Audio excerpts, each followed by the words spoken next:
The Velkarn warship cut through the darkness of space like a blade. Inside the human diplomatic station orbiting Mars, Sarah Chin stood at the observation window and watched it approach. The ship was massive, built from dark metal and decorated with the bones of creatures from 100 different worlds. It looked like something that belonged in a nightmare. "They're here," Tom said from behind her. He was her assistant, young and nervous. His hands shook slightly as he held his data pad. Sarah turned away from the window. She was calm. She had dealt with aggressive species before, but the Velkarn were different. They were true predators, evolved on a world where only the strongest survived. Their entire culture was built around the hunt. "Have the security team stand down," Sarah said. "The Velkarn will see weapons as an insult." "Are you sure that's wise?" Tom asked. "They're not here to attack us," Sarah replied. "Not yet anyway. They're here to challenge us." The docking procedures took 20 minutes. When the airlock finally opened, 3 Velkarn warriors stepped into the station. They were enormous, each one standing nearly 8 feet tall. Their bodies were covered in dark scales that looked like armor. Powerful muscles moved beneath their skin with every step. Their hands ended in claws that could tear through metal. Yellow eyes, slit like a cat's, scanned the room with predatory focus. The lead warrior stepped forward. His scales were darker than the others, marked with scars from countless battles. A necklace of teeth hung around his thick neck, each tooth from a different creature he had killed. "I am Draxon," he said. His voice was deep and rough like grinding stone. "War leader of the Velkarn hunting packs. I speak for my people." Sarah stepped forward to meet him. She was small compared to the massive alien, barely reaching his chest. But she did not look afraid. "I am Sarah Chin," she said clearly. "I speak for humanity in this sector." Draxon's lips pulled back, showing rows of sharp teeth. It might have been a smile. It might have been a threat. "We have watched your species for some time now," Draxon said. "You spread across the stars quickly. You claim worlds. You build cities. Other species fear you." He leaned down, bringing his face closer to Sarah's. "But we do not understand why. You are soft. You have no claws. No fangs. No armor on your skin. You come from a world that is mild and weak. Yet you act like apex predators." "We are what we need to be," Sarah said simply. Draxon laughed. It was a harsh, barking sound. The other 2 Velkarn joined in. "Your words are brave," Draxon said. "But words mean nothing to the Velkarn. We respect only strength. Only the hunt." He straightened to his full height. "We challenge humanity. We will hunt you on a world of death. If you survive, we will acknowledge your strength. If you die, the galaxy will know that humans are nothing but prey animals who got lucky." Tom stepped forward. "You can't be serious. This is insane." Draxon's eyes snapped to him. The temperature in the room seemed to drop. Tom went pale and stepped back. Sarah held up a hand. "What are the terms?" "Simple," Draxon said, turning his attention back to her. "We choose a hunting ground. A world of true predators. You send your warriors. We hunt each other. The species that survives with honor wins." "And if we refuse?" Sarah asked. "Then you are prey," Draxon said flatly. "And the Velkarn do not make peace with prey. We hunt it. We kill it. We eat it." The room was silent. Tom looked at Sarah with wide eyes. The security team, watching from their stations, tensed. Everyone waited for Sarah's response. Sarah was quiet for a long moment. She studied Draxon's face, reading the certainty there. The Velkarn truly believed humans were weak. They saw humanity's lack of natural weapons as a fatal flaw. They had no idea what they were asking for. "We accept," Sarah said. Tom made a sound of protest, but Sarah silenced him with a look. Draxon's eyes gleamed with satisfaction. "Good. We will hunt on Kragthor. It is a world in the border territories. Class 5 death world. The predators there have killed many Velkarn warriors. It will be a fitting test." "When?" Sarah asked. "1 solar week," Draxon replied. "That gives you time to choose your hunting pack and make peace with your gods." He turned to leave, his warriors following. At the door he paused and looked back. "I almost feel pity for you, human. You seem intelligent. But intelligence means nothing when teeth are at your throat." "We'll see," Sarah said quietly. The Velkarn left. The moment the airlock sealed, Tom rushed to Sarah's side. "Have you lost your mind?" he demanded. "Kragthor is one of the most dangerous worlds in known space. The things that live there have killed hundreds of explorers. And you want to send humans there to be hunted by the Velkarn?" Sarah walked back to the observation window. The Velkarn ship was already pulling away, heading back into deep space. The Velkarn made a mistake, she said. What mistake? Tom asked. They're apex predators. They've hunted on 1,000 worlds. They've never lost. Sarah smiled. It was a cold smile, one that made Tom uncomfortable. They think we're prey, she said. They looked at us and saw soft skin and small teeth. They saw a species from a mild world. They have no idea what Earth really was. She turned to face Tom. Do you know why humans dominated Earth, Tom? Because we're smart, he offered. No, Sarah said. We're smart because we had to be. Earth wasn't a mild world. It was filled with predators. Giant cats with teeth like knives. Bears that could crush skulls. Wolves that hunted in packs. And early humans had nothing. No claws. No fangs. No armor. So we learned to hunt them instead. Tom stared at her. We hunted the predators? We didn't just hunt them, Sarah said. We hunted them to extinction. We tracked them across continents. We outlasted them. We outsmarted them. We turned every single apex predator on Earth into prey. The Velkarn think they're showing us what it means to be hunted. Her smile widened. They're about to learn what it means to be prey. She pulled out her communication device. Give me the Colonial Marines. Tell them we need a hunting team. Volunteers only. People who grew up on frontier worlds. People who know what it means to face real danger. Tom looked at the communication device, then back at Sarah. Slowly, understanding dawned on his face. The Velkarn have no idea what they just started, he said quietly. No, Sarah agreed.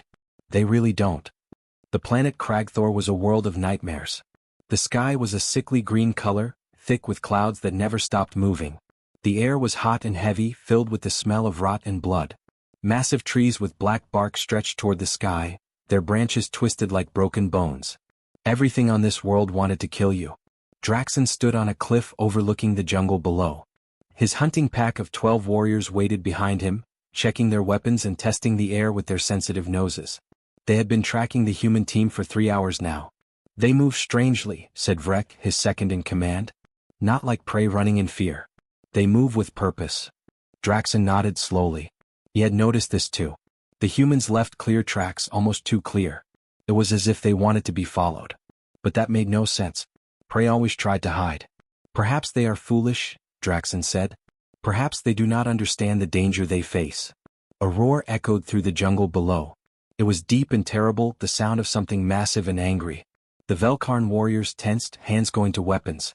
They knew that sound. It was a crag beast, one of the apex predators of this world. The humans will be dead soon, Vrek said with satisfaction.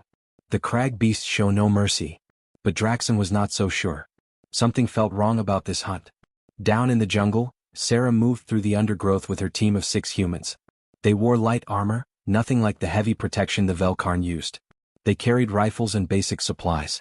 To anyone watching, they looked unprepared and vulnerable. Contact, whispered Kyle, the team's tracker. He was a thin man with sharp eyes who had grown up on a frontier colony. Crag beast, 200 meters ahead. Moving toward us. Everyone knows the plan? Sarah asked quietly. Yes, ma'am, said Nina, their weapons specialist. She was checking her rifle with practiced ease. Let it come to us. The ground began to shake. Trees bent and cracked as something enormous pushed through the jungle. The crag beast emerged into a small clearing ahead of the humans. It was the size of a small transport vehicle, built like a massive predator cat but covered in thick armored plates. Its mouth was filled with teeth as long as a human arm. 6 eyes, arranged in 2 rows, focused on the humans with cold hunger. The beast roared again.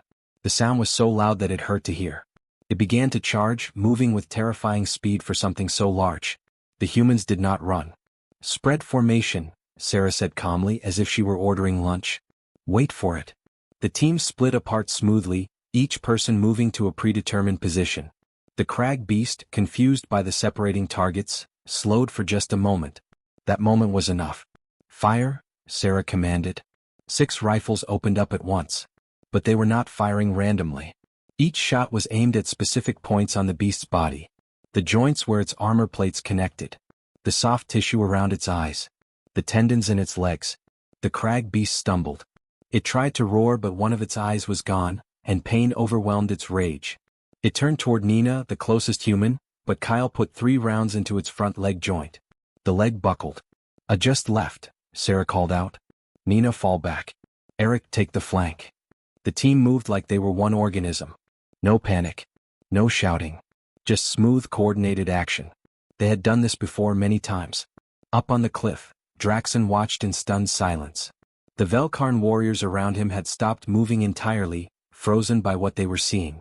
Impossible, Vrek whispered. The crag beast is an apex predator. Nothing hunts them. But the humans were hunting it. Not just hunting it, but doing so with a precision that seemed impossible. The beast tried to charge again, but another volley of shots took out its other front leg.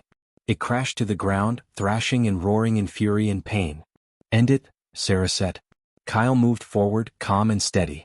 He placed his rifle against the base of the beast's skull, where the armor was thinnest, and fired 3 times. The crag beast shuddered and went still. Silence fell over the jungle. Even the usual sounds of insects and distant creatures had stopped, as if the world itself was shocked by what had happened. Then the humans began to work. Nina pulled out a large knife and started cutting into the beast's hide. Kyle joined her, both of them working with practiced efficiency. Within minutes, they had opened the creature and were removing specific organs, placing them in containers. The liver is good, Nina called out. No parasites. Tag it and pack it, Sarah replied.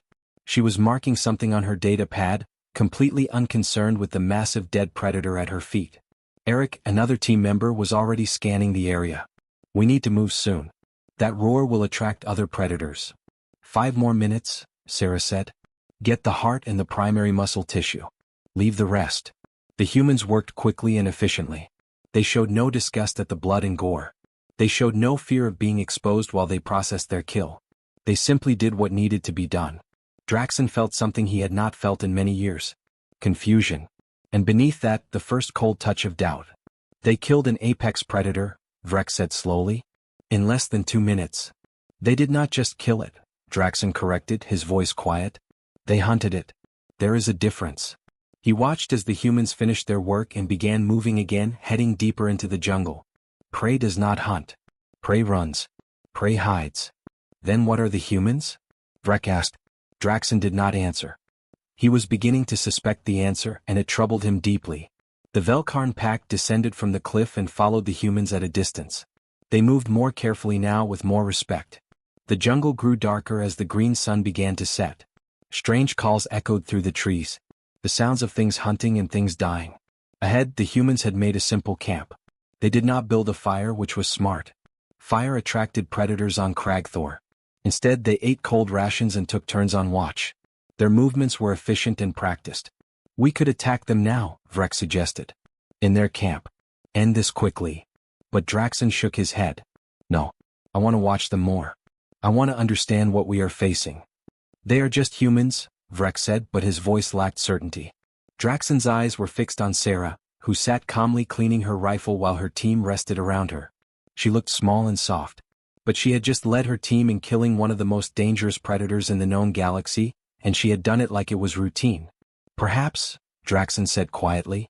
Or perhaps we have made a terrible mistake. In the camp, Sarah looked up suddenly, her eyes scanning the darkness where the Velkarn were hidden. She smiled slightly, then went back to her work. She knew they were watching. She wanted them to watch. She wanted them to understand what was coming. The hunt had only just begun. Dawn came to Cragthor like a wound opening in the sky.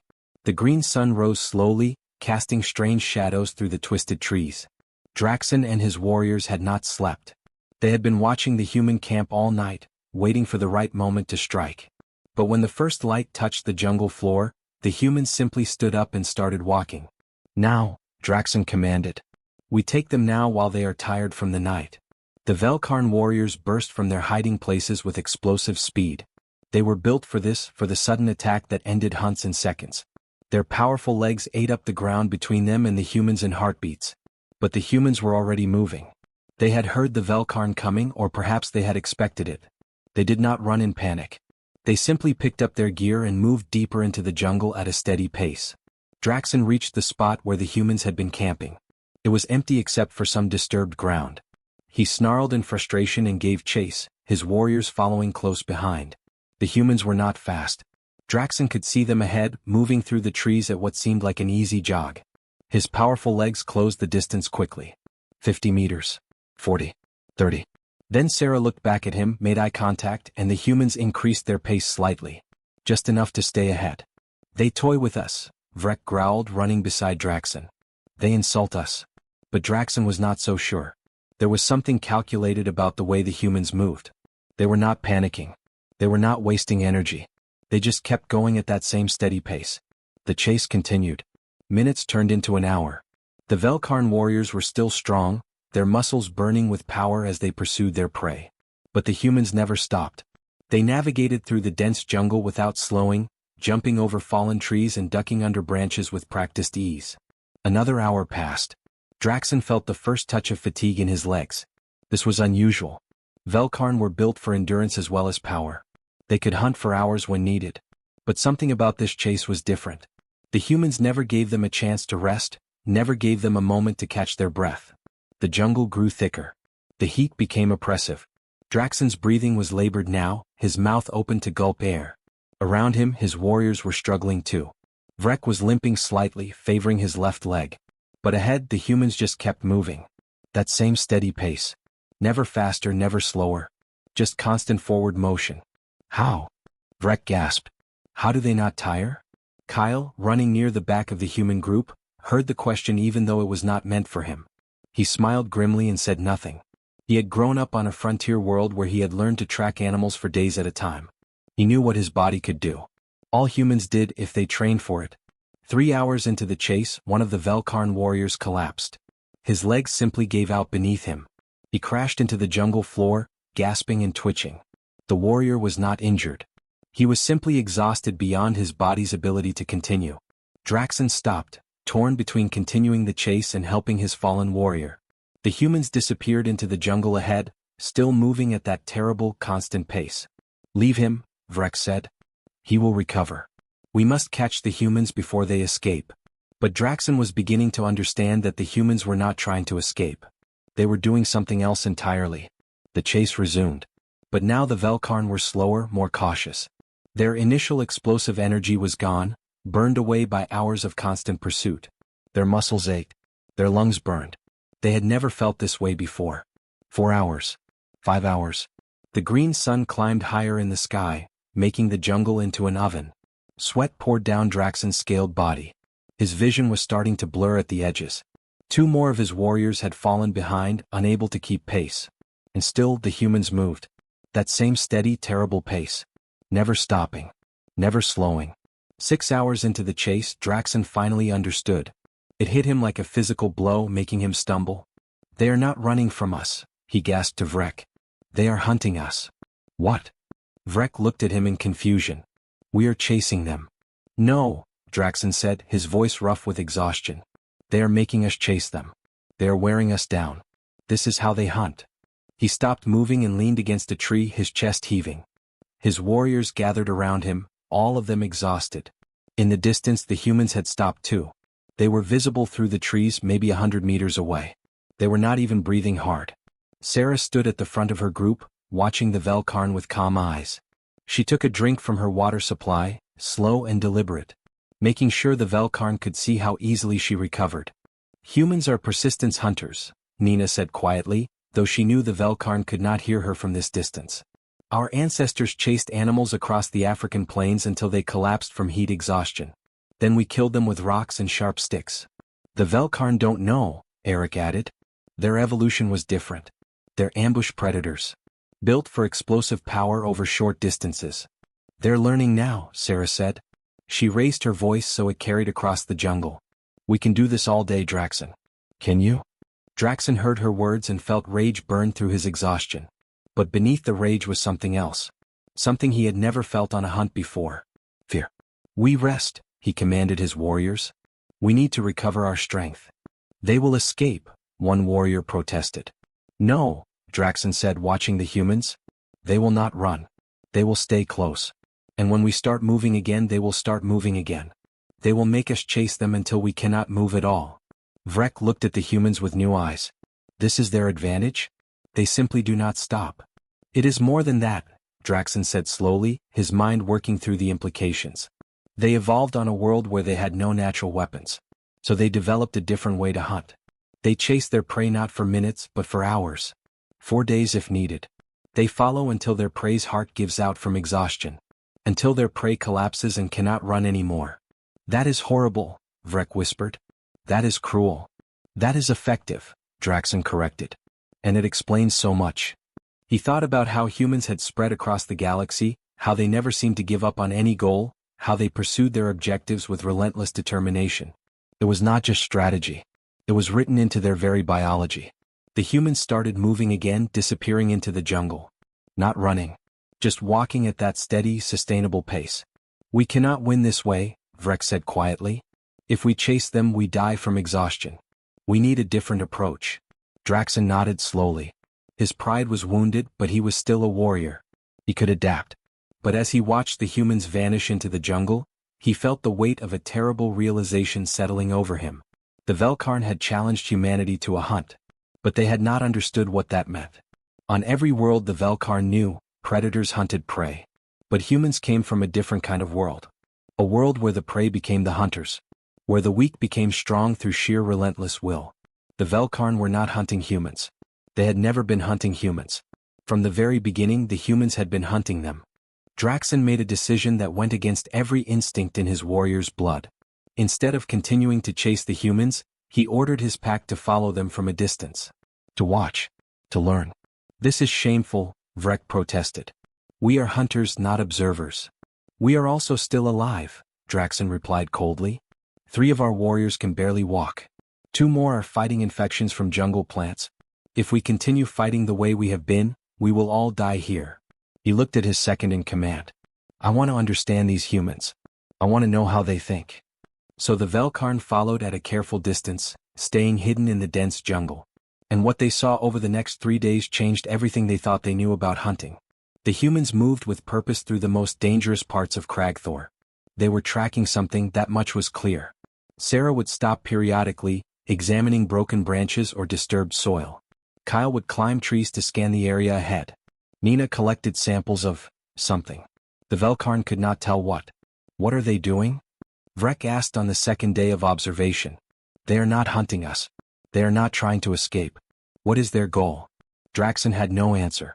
But he watched with growing fascination as the human team worked. They did not rush. They took their time. Every few hours they would stop and share information, pointing at their data pads and discussing what they had found. On the 3rd day Draxon finally understood what they were tracking. The realization made his blood run cold. The Dread Maw, he whispered. The Dread Maw was a creature of legend on Cragthor. It was the ultimate predator, the thing that even other predators feared. It stood as tall as 3 Velkarn warriors stacked on top of each other. Its hide was thick enough to stop most weapons. Its jaws could crush battle armor like paper. The Velkarn themselves had lost 5 warriors to a Dread Maw on a previous hunt, and they had only survived by running away. The humans cannot be tracking a Dread Maw, Vrek said. That would be suicide. But they were. Sarah's team had found fresh tracks, massive claw marks in the black soil. The prints were enormous, each one as large as a human body. The humans studied the tracks carefully, measuring them and taking images. It passed through here 6 hours ago, Kyle said, examining broken branches. Moving east toward the river valley. Good, Sarah said calmly. That means it's following its normal pattern. Eric, what does the terrain look like ahead? Eric consulted his scanner. Narrow canyon in 2 kilometers. Rocky walls on both sides. Only one way through. Perfect, Sarah said. That's where we'll take it. Nina looked up from checking her rifle. You want to funnel it into the canyon? Yes, Sarah replied. We can't take it in open ground. Too much room for it to maneuver. But in a narrow space, its size becomes a disadvantage. The Velkarn warriors listening from hiding looked at each other in disbelief. The humans were not just tracking the Dread Maw. They were planning to kill it. This is insanity, Vrek hissed. They will all die. But Draxon was not so sure anymore. He had seen too much. We follow them. I want to see what happens. The human team moved toward the canyon. They did not hurry, even though they were hunting the most dangerous creature on the planet. They scouted the area first, checking every angle and measuring distances. Then they began to prepare. Kyle climbed the canyon walls and set up equipment at specific points. Nina unpacked devices from her kit and placed them carefully in the rocks. Tom, the youngest member of the team, strung thin wire across certain sections of the canyon floor, disguising it with dirt and stones. They are setting a trap, Draxon realized. For the Dread Maw. A trap cannot hold such a creature, Vrek insisted.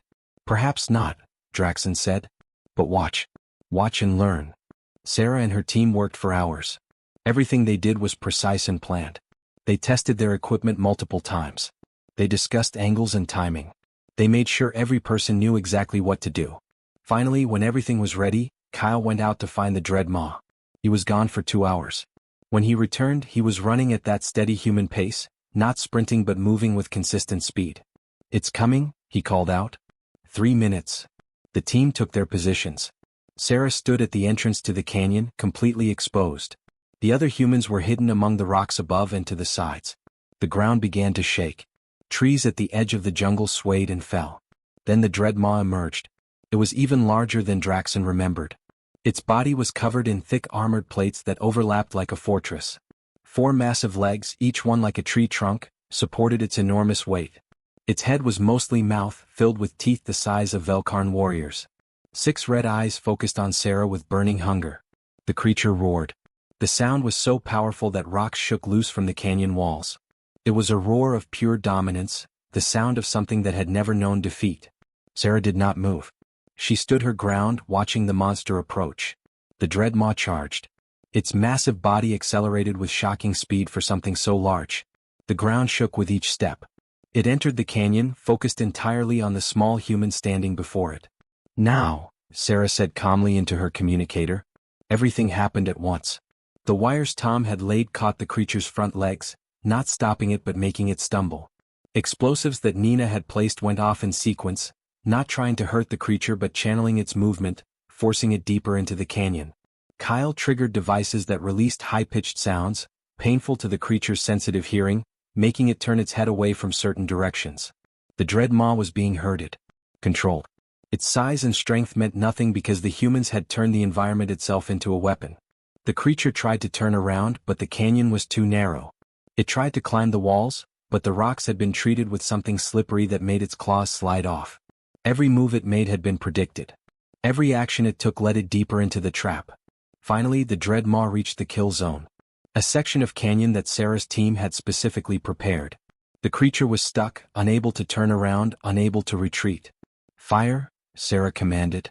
The humans opened up with their weapons. But they were not shooting randomly. Every shot targeted the joints in the creature's armor. The soft tissue around its eyes. The tendons in its legs. Weak points that had been identified during days of study and planning. The Dread Maw roared in pain and fury. It thrashed and struggled. But the humans had done their job too well. The creature could not reach them, could not escape, could not do anything but die slowly as precise shots found vital organs and major blood vessels. It took 20 minutes. The Dread Maw fought until the very end. But the outcome was never in doubt. When the creature finally fell, the canyon was silent except for the ringing echoes of gunfire. The humans climbed down from their positions, calm and professional. They checked to make sure the Dread Maw was truly dead, then began taking samples and measurements. Up on the ridge, Draxon stood motionless.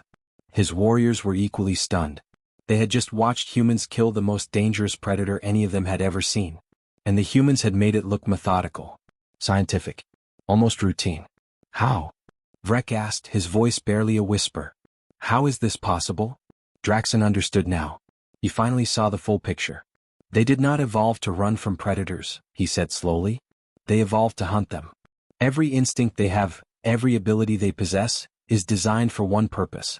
To study predators, to understand them, and to kill them." "But why?" Vrek asked. "Why would a species evolve this way?" "Because they had no choice," Draxon replied. "Their world must have been filled with creatures that could kill them easily. So they learned to kill those creatures first. They became the thing that hunts the hunters." Below, Sarah looked up at the ridge. She could not see the Velkarn in their hiding place, but somehow she knew they were there. She smiled slightly, then turned back to her work. Draxon felt that cold fear again, deeper now. The Velkarn had made a terrible mistake. They had challenged the one species in the galaxy that was specifically evolved to kill predators like them. The morning after the Dread Maw fell, Draxon walked into the human camp alone. His warriors protested, but he silenced them with a gesture. This was something he needed to do himself, as a leader and as a warrior who finally understood the truth. Sarah was sitting on a rock, cleaning her rifle. She looked up as the massive Velkarn approached and did not reach for her weapon. She simply waited. Draxon stopped 10 feet away. For a long moment he said nothing. Then, slowly, deliberately, he lowered himself to one knee. It was a position of respect among the Velkarn, something they only did before those they acknowledged as superior. "We have been fools," Draxen said quietly. "We challenged you without understanding what you are." Sarah set down her rifle. "Stand up, Draxen. You don't need to kneel." But Draxen remained where he was. "On my world, when a warrior realizes they have been defeated, they acknowledge it with honor. I am defeated. Not because you are stronger but because I finally understand what I am facing." "And what is that?" Sarah asked. "The apex," Draxen said simply. "The true apex. Not just of your world but perhaps of all worlds." Sarah was quiet for a moment. Then she gestured to a nearby rock. "Sit with me. Let's talk." Draxen rose and moved to sit across from her. His massive frame made the rock look small, but he settled carefully with dignity. Up in the trees, Kyle and Nina kept watch but they did not interfere. "Tell me about Earth," Draxen said. "Tell me how humans became what they are." Sarah thought about how to explain it. She looked out at the jungle of Cragthor, at the twisted trees and the dangerous shadows. Earth was like this once. Not exactly the same but similar. It was filled with predators. Big cats with teeth longer than your claws. Bears that could tear a human apart with one swipe. Wolves that hunted in packs. Giant reptiles in some places. Venomous snakes. Aggressive primates. Everything wanted to kill us. "But you had no natural weapons," Draxen said. "No claws. No thick hide. How did you survive?" "We almost didn't," Sarah admitted.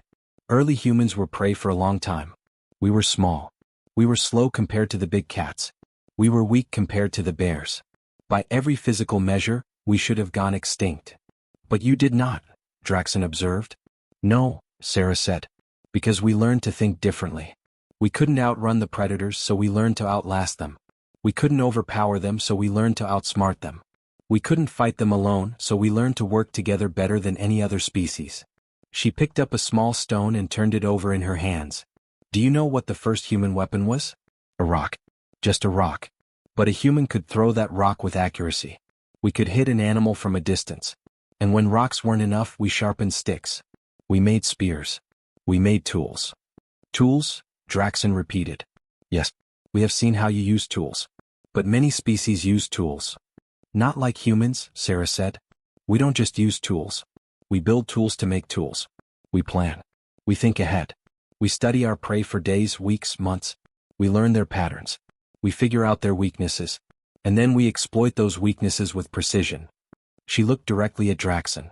"Your people are ambush predators. You rely on explosive power and natural weapons. You attack fast and hard, and if that doesn't work, you retreat. That strategy works on most prey because most prey panics. But humans don't panic. We observe. We adapt. And we wait for our moment." Draxen nodded slowly. "The canyon. You spent days preparing that trap." "Yes," Sarah confirmed. "Because that's how humans hunt. We don't rely on our bodies being stronger. We rely on our minds being sharper. We turn the environment into a weapon. We use leverage in physics and chemistry. We compensate for every physical disadvantage with knowledge and planning. And persistence," Draxen added, remembering the exhausting chase. "You simply do not stop." "That too," Sarah agreed. "Humans are endurance hunters. We evolved in hot climates where we could sweat to cool down while our prey overheated. We could chase an antelope for hours until it collapsed from heat exhaustion. No other predator hunted that way. It was uniquely human." Draxen was quiet, processing this information. Finally, he asked the question that had been bothering him. "Why did you accept our challenge? You must have known what would happen. You must have known we were not a threat to you." Sarah smiled, but it was not a cruel smile. It was almost sad. "Because you needed to learn. The Velkarn are spreading through the galaxy. You're strong and proud. But if you kept seeing humans as prey, eventually there would be real conflict. I wanted to teach you this lesson in a controlled way, where nobody had to die unnecessarily." "Some of my warriors could have died," Draxen pointed out. "But they didn't," Sarah said. "Because we controlled every aspect of this hunt. We led you where we wanted you to go. We showed you what we wanted you to see. We taught you the lesson you needed to learn." Draxen felt a chill run down his spine. "You were never in danger. Not once." "There's always some danger," Sarah corrected. "But we manage the risks. That's what humans do. We assess threats and we plan accordingly." She stood up and walked to the edge of the camp, looking out at the jungle. Every species in the galaxy evolved to fit a niche. Some became prey. Some became predators. But humans became something different. We became the species that hunts the predators themselves. Not for survival anymore, but because it's in our nature. It's what we are. Draxon stood as well. What happens now? Do you claim victory and leave us in shame? No, Sarah said, turning to face him. Now you go back to your people and you tell them what you learned. You tell them that humans are not prey. We're not enemies either unless someone makes us enemies. We can be allies. We can be partners. But we will never be victims. My people will want to know how to fight humans, Draxon admitted. In case we ever face you in war. Sarah met his eyes steadily. Then tell them this. If humans decide you're prey, you'll never see us coming. We'll study you for as long as it takes. We'll learn your weaknesses. We'll prepare our ground. And when we strike, it will be with overwhelming coordination and precision. The best way to fight humans is to never be our enemy in the first place. Draxon considered this. It was harsh truth, but he respected honesty. You are terrifying, he said. But I think I prefer you as friends. That's the idea, Sarah said with a slight smile. Draxon extended his clawed hand. Sarah reached out and grasped it. The handshake was awkward, their hands so different in size and structure. But the meaning was clear. The Velkarn will return to our worlds, Draxon said. We will tell the truth about what we learned here. And we will remember that humans are not prey. They are the hunters of hunters. And hopefully friends, Sarah added. Yes, Draxon agreed. Friends. 3 days later, both groups left Cragthor. The Velkarn warriors were quiet and thoughtful as their ship lifted off. They had come to this world as proud hunters seeking to test themselves against what they thought was inferior prey. They left with a new understanding of the galaxy and their place in it. On the human shuttle, Sarah watched the Velkarn ship depart. Tom sat beside her, still processing everything that had happened. Do you think they'll really spread the word? He asked. That humans aren't to be trifled with? Yes, Sarah said confidently. The Velkarn value strength and honesty. They'll tell the truth about what they saw. And if other species challenge us anyway? Tom wondered. Sarah leaned back in her seat, closing her eyes. Then we'll teach them the same lesson. As many times as it takes. Because that's what humans do. We're patient. We're persistent. And we always finish what we start. The shuttle broke atmosphere and accelerated toward the stars. Behind them, Cragthor continued its endless cycle of predator and prey, of hunting and being hunted. But the humans had proven something important on that dangerous world. In a galaxy full of predators, humans were something special. They were the species that evolved not to run from teeth and claws, but to face them head-on. To study them. To understand them. And ultimately to hunt them. They were the apex predators of Earth, and now the galaxy was learning what that truly meant.